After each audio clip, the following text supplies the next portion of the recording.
കർണാടകയിലെ കോൺഗ്രസ് തർക്കത്തിൽ രൂക്ഷ വിമർശനവുമായി ബി.ജെ.പി. കോൺഗ്രസിലെ അധികാര വടംവലി സംസ്ഥാന ഭരണ സംവിധാനത്തിന് തിരിച്ചടിയായെന്നും വിമർശനം.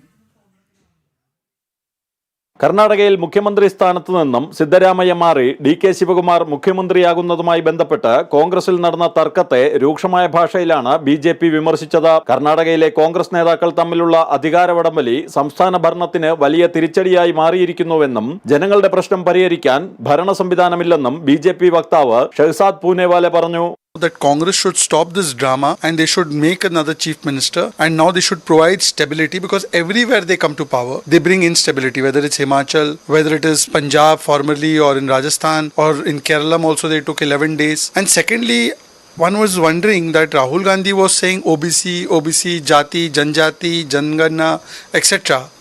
Now they have removed Siddaramaiah. So is Sukhuji OBC, is Satishan ji OBC, is Revanth Reddy OBC. So Rahul Gandhi के सिद्धांत और हाथी के दांत खाने के अलग दिखाने के अलग. അതേസമയം ജൂൺ 3 മുഖ്യമന്ത്രിയായി സ്ഥാനമേൽക്കുന്ന ഡി.കെ. ശിവകുമാർ മന്ത്രിസഭയുടെ ഘടന സംബന്ധിച്ച് കോൺഗ്രസ് ഹൈക്കമാൻഡുമായി ആശയവിനിമയം നടത്തുകയാണ്. മന്ത്രിസഭയിൽ തന്റെ പക്ഷക്കാരെ കൂടുതലായി ഉൾപ്പെടുത്തണമെന്ന ആവശ്യം സിദ്ധരാമയ്യ മുന്നോട്ട് വച്ചിട്ടുണ്ട്. സമുദായ താൽപര്യങ്ങൾ കൂടി പരിഗണിച്ചുകൊണ്ടാകണം മന്ത്രിസഭയുടെ ഘടന എന്നതാണ് ഡി.കെ. ശിവകുമാറിന്റെ നിലപാട്. തനിക്കൊപ്പം നിൽക്കുന്നവരെ സംരക്ഷിക്കുക എന്ന സമീപനമാണ് ഡി.കെ. ശിവകുമാറിന്റേത്. ജനം, ഡൽഹി.